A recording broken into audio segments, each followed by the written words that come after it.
El uso de psicodélicos para tratar problemas de salud mental es una discusión que irrumpe en la sociedad, pero así como genera controversias también despierta expectativas sobre su eficacia para atender a quienes no responden a los tratamientos convencionales.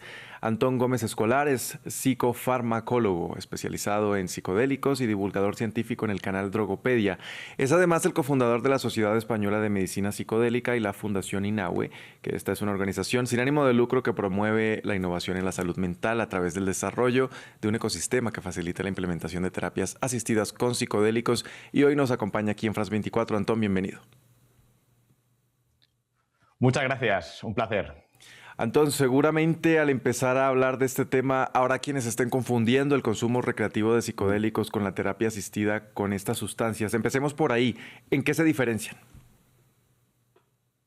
Bueno, los psicodélicos, primero de todo, son una familia pequeña dentro del ámbito de las drogas psicoactivas que básicamente tienen esa capacidad de alterar la percepción, generar efectos conocidos como alucinógenos, y su uso en contextos controlados médicos, y esto es muy importante, contextos controlados con una preparación, con una adecuada supervisión profesional, tiene unas tasas de seguridad muy altas comparado con los riesgos que implica el uso en contextos recreativos, como pueden ser festivales de música o otro tipo de espacios de ocio, ¿no? En este caso estaríamos hablando de que el uso controlado es muy seguro cuando se dan las prevenciones necesarias para su manejo médico, por supuesto. Ahí quiero rescatar una frase de una entrevista que usted le dio al periódico El País en la que dice, en determinados contextos controlados algunas drogas pueden curar. ¿De qué contextos y de qué drogas estamos hablando?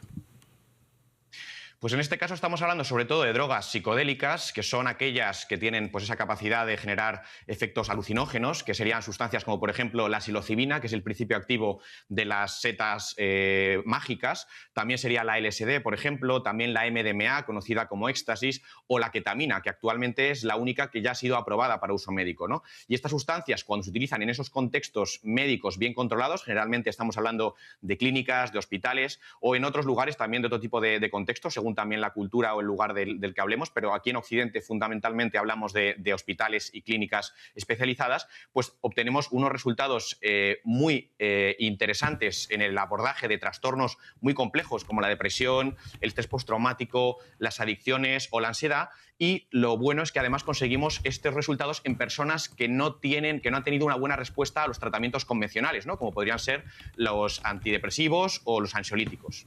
Ahora, Antón, ¿cómo se ve una terapia de este tipo? Por ejemplo, ¿en qué entorno se realiza? ¿Cuánto dura? ¿Quiénes son los encargados de supervisarla, etcétera?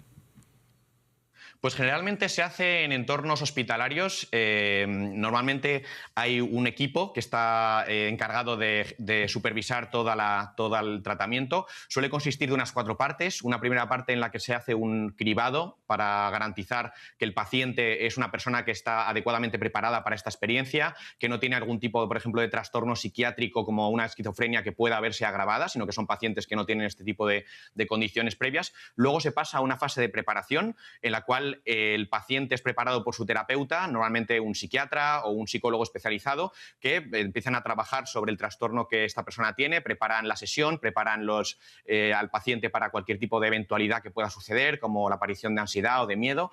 Después vendría la tercera fase en la cual ya se administra la sustancia psicodélica en un entorno hospitalario bajo control constante, monitorización de constantes vitales para garantizar que no hubiese ningún tipo de situación problemática durante la experiencia. Y esto supone unas horas de experiencia en la que el paciente pues, se le pide que esté concentrado en su interior. Es una experiencia introspectiva en la cual pues, emergen un montón de experiencias, de ideas, de realizaciones. Y luego posteriormente vendría la cuarta fase, que es la más importante, que es la fase conocida como integración, en la cual se combina todo lo que el paciente ha experimentado durante la experiencia psicodélica, que ha durado algunas horas, con todo el trabajo psicoterapéutico que se va a seguir haciendo con ese paciente, ¿no? Esto permite que en unas pocas sesiones, normalmente 1, 2 o como mucho 3, un paciente que a lo mejor venía de años de estar tomando antidepresivos sin ningún resultado, consiga curarse en muchos casos de ese trastorno en simplemente unas pocas intervenciones, y por tanto ya no es necesario seguir tratando al paciente porque ya no cumple los criterios de tener esa enfermedad o ese trastorno, ¿no? Esto es una revolución bastante importante porque venimos de un uso de psicofármacos en el cual se utilizaban de forma regular, recurrente, de forma continua, y ahora con este nuevo abordaje conseguiríamos curar muchos trastornos y hacer que sea innecesario seguir tratándolos, ¿no? Sino que sería ya un paciente curado. Ahora, ¿son terapias que están hechas para todo el mundo o hay alguna restricción para algún tipo de público? Pues es muy buena pregunta, porque efectivamente no son terapias para todo el mundo. De hecho, a día de hoy se están estudiando fundamentalmente en pacientes resistentes a tratamiento, es decir, aquellos pacientes que no han tenido una buena respuesta a los tratamientos convencionales que manejamos más y que conocemos más, ¿no? Como los antidepresivos, los ansiolíticos, la terapia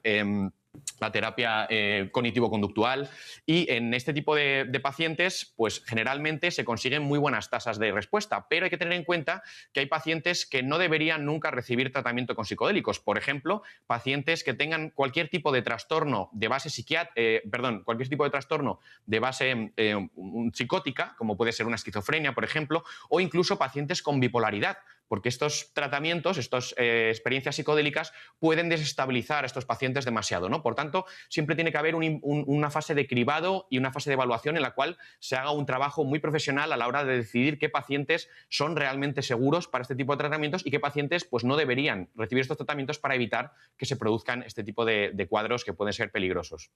Ahora, Antón, ¿cómo podrían estas terapias chocar con el marco legal de los países?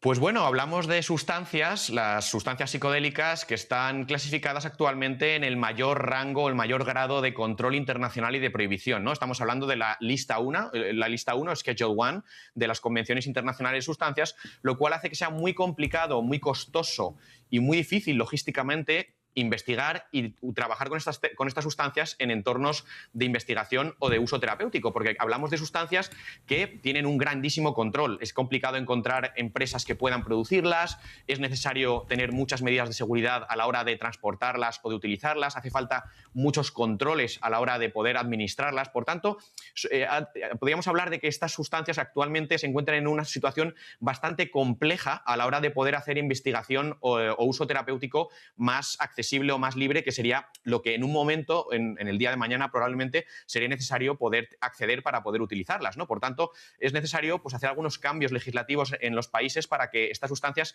puedan ser accesibles sobre todo para el uso terapéutico controlado. Estamos hablando de uso hospitalario, de uso muy restringido, pero sería mucho más fácil todo esto si hay cambios legislativos que lo faciliten, ¿no? Hay países que, por ejemplo, ya han empezado a ir por esa vía. Estamos hablando, por ejemplo, de Australia, de Alemania, de República Checa, de Canadá, de algunos estados de Estados Unidos, de Suiza, de Holanda, países que ya tienen cambios legislativos que están permitiendo a los pacientes que no están respondiendo a los tratamientos convencionales acceder de forma excepcional a estos tratamientos gracias a que hay un marco legislativo ya profeso creado para que sea más fácil acceder a ellos, ¿no? Y ya para finalizar, Antón, ¿qué mitos o teorías debemos desmentir acerca del uso de este tipo de terapias? Pues habría muchas teorías que desmentir, pero yo me quedaría fundamentalmente con una, que es que las drogas psicodélicas son drogas que no son adictivas. Es muy importante que entendamos que estas sustancias no tienen potencial adictivo. De hecho, se pueden utilizar en muchos casos para tratar adicciones, adicciones al alcohol, adicciones al tabaco, a la heroína, a la cocaína. Y otra también muy importante es que la mayoría de las drogas psicodélicas son sustancias que no tienen apenas potencial tóxico. Con esto lo que quiero decir es que las dosificaciones que se utilizan habitualmente en terapia son muy seguras. Son mucho más seguras, por ejemplo, que otras sustancias como podrían ser el alcohol o el tabaco o incluso el cannabis, ¿no? Es decir, estamos hablando de que las sustancias psicodélicas, la mayoría de ellas no conocemos ni siquiera qué dosis podría ser letal, porque nunca en la historia se han dado casos de personas que hayan tenido problemas de sobredosis por ellas, ¿no? Estoy hablando, por supuesto, de los psicodélicos clásicos, ¿no? Sustancias como la psilocibina o como la LSD o como la dimetiltriptamina, la DMT, ¿no? Es verdad que hay otras sustancias psicodélicas que sí que tienen algunos de estos problemas, como puede ser la MDMA o la ketamina, que sí que pueden tener cierto potencial adictivo y también pueden tener una dosificación en la cual pueden ser peligrosas, pero es verdad que en los contextos terapéuticos de los que estamos hablando, el control que se establece sobre estas sustancias es tan grande que este tipo de casos afortunadamente no se dan, ¿no? Una última cosa muy importante de mencionar también es que cuando hablamos de terapias asistidas con psicodélicos,